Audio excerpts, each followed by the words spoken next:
和我恋爱的人很难得到情感满足，因为我总和自己的想法做羞羞的事。金凯瑞 ，Hello， 这里是刷刷，专业人格分析师。这期呢是外倾直觉 NE 的专题，专业解读。NE 在荣格心理类型中是一种认知功能。心理学家罗斯 Christopher Ross 参考了一些权威学者的描述，给了 NE 这样一段概述，总结得非常直观精辟。外倾直觉，也就是 extroverted intuition， 被驱使着从眼前的信息中看到未来的可能性，也就是他不在意眼前的信息本身，不在乎这有什么，这是什么，而在乎这可能是什么。如果这样会发生什么？为了探索这些可能性，他会主动寻找这些信息之间的潜在关联。通过这些关联，他就会用以联想组合等各种方式尽可能的发掘外界信息的潜力，从一份信息中挖出多份信息的可能性。在 MBTI 体系中的 N 加 P 的类型，比如 INFP、ENTP， 指的就是 NE 这个认知功能，是这些人格类型最主要的感知方式，也就是 MBTI 中偏好 NP 类型的人。好，不多废话，接下去我会尽可能详尽的展开对于 NE 的描述。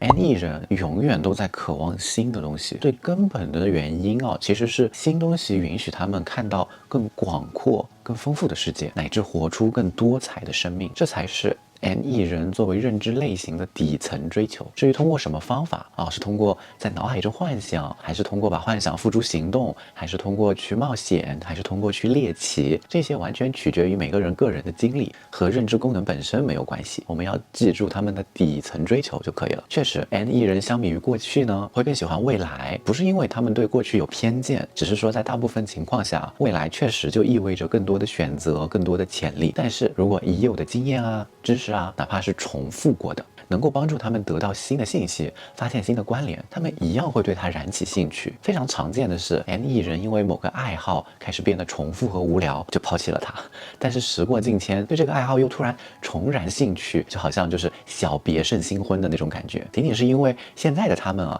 从这个并不新鲜的爱好中发现，好像里面其实有一些新鲜的东西当时没有发现他们获得了新的信息、新的体验。就像一个画师，他在学人体结构之前每天看自己的手，这有啥好看的？每天都看没什么兴趣去关注。但是学了人体结构之后呢，能够发现自己习以为常的手上竟然有这么多有趣的细节。当然，如果不能发现新的东西，哪怕懂了人体结构，看久了也会腻的。虽然 NE 人发现的可能性在外人看来会很跳跃，但是在可能性和可能性之间一定会有一些非常具体明确的关联。新的想法之所以让外倾直觉如此的如痴如醉，沉迷其中，甚至金凯瑞用和想法羞羞来描述这种快乐，是因为他们看到的不仅仅是新的具体的某一个想法，这个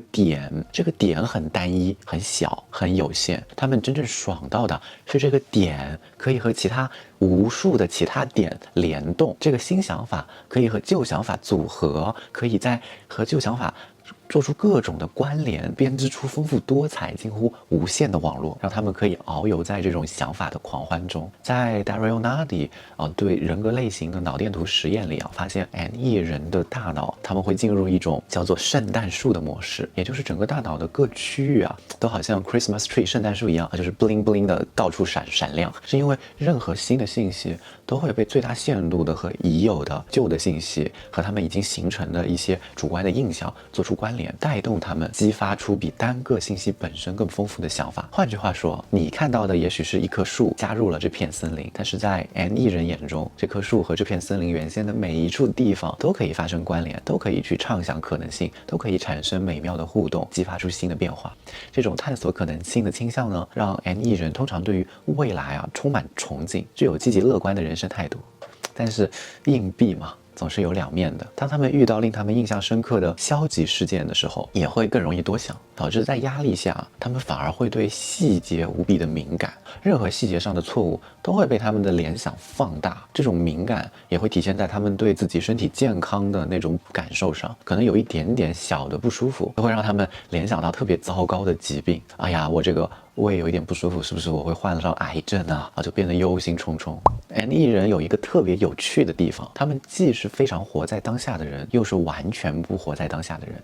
这句话怎么理解呢？因为他们总是会被外部世界的信息所启发嘛。任何在外界遭遇的事情都可能引发他们的好奇心和新想法，哪怕有些事情根本对人生的长期发展或者对人生的现实没有什么重要性，没有什么价值，仅仅是有趣、新奇，甚至是搞怪，也会吸引到他们。可以说和环境的这种及时的互动非常的强烈也因此格外在意外界的回馈，希望自己的行动总是能够激发新的信息，发现新的可能性。在这点上 ENP 会比 INP 主动很多。INP 他们更容易说就是通过想法层面去在想法中互动，那 ENP 相对来说他更愿意在外部世界中去做出一些结果来。但是同时NE 人呢又完全不活在当下，因为环境仅仅是唤起他们想法的工具人他们借鸡生蛋，真正拥抱的是脑海中的东西John Bowlby 用 entertaining 也就是娱乐打趣来形容 NE 人的认知过程的第一步，非常的形象。因为信息本身对于 NE 人来说就是用来玩弄的当他们收集到信息并且玩弄起来的时候，信息原本在外界是啥样根本就不重要，而他们在和想法的游戏中会产生新的想法，也未必需要在现实中非要实现，哪怕实现的概率微乎其微，甚至完全是空想，只要足够有趣，仍然让他们感到愉快。在外人看来就很容易觉得他们是在做白日梦。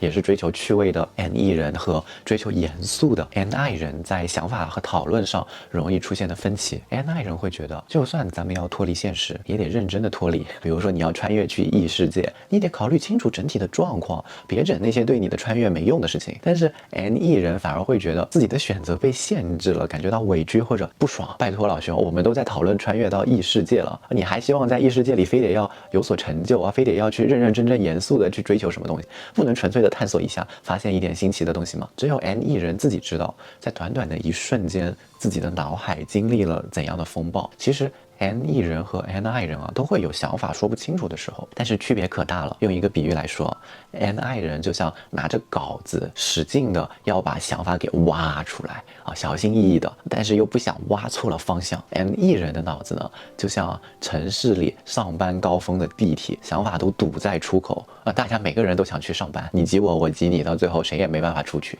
如果你观察过很多 NE 人，特别是NE 主导的 ENFP 和 ENTP， 你会发现那些 NE 人的视线远远不如 NI 人那么紧张，他们相对来说会比较放松甚至有一种飘忽不定的感觉，整体的表情也会松弛，颇有一种我们说的在码头吃薯条看人生的感觉当然对可能性的追求也会给 NE 带来一些现实世界的弊端。首先就是注意力的不集中，这种不集中并非是一种异常的病症，而是他们很难去集中注意力关注日常物体的细节这个是他们的这种认知的偏好带来的一个必然的一种结果当然通过锻炼可以好转，但是并不用太过于纠结说是不是这就是我有什么心理疾病了。如果一件事情没有办法激发他们的想象，他们基本上很快就会忘记，导致在和人沟通中他们很容易去按照自己的想象走，而不按照对方原本的意思去跟着对方的思路前进，会让人觉得有一点缺乏重点。当然这也取决于他们本身是偏好思维是 NTP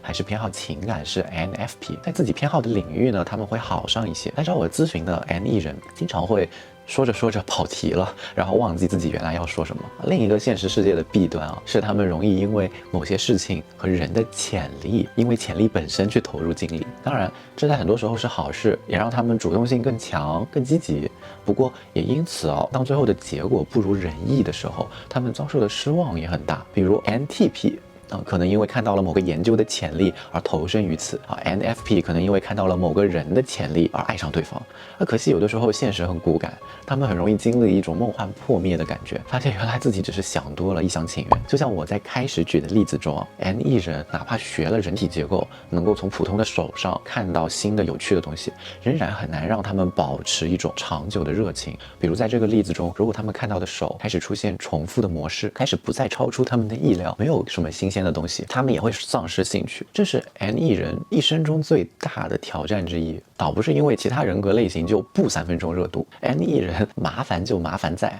他们想要新的东西就算了，他们还特别习惯于去发现事情的规律和关联，这导致很多在表面上变化很多的东西，到他们的眼里，在这种规律的层面上，好像还是蛮重复的，蛮枯燥的。比如看动漫，每个动漫都是新角色嘛，新故事、新情节，但是可能看过一次英雄救美的情节之后，看过某一种性格的主角之后，其他类似的情节对 N 艺人来说就变成了一种完全重复的过程。甚至有 N 艺人在咨询中告诉我说，哎呀，我如果失忆了，一定非常快乐，那样就可以重温那些我喜欢的东西，而且真正的感到兴奋，而不是像现在这样只能去打发时间。其实对于 N 艺人来说，解决3分钟热度最好的方法就是弄清楚自己究竟想要什么，通过对自身的提升来增加自己信息的获取渠道。就像我的例子中，你学会了人体结构，你看一个以前觉得枯燥的手，你就可以看到新的东西；你学会了导演，你看一部旧电影也会产生新的想法。而你同时如果学会了导演和配音，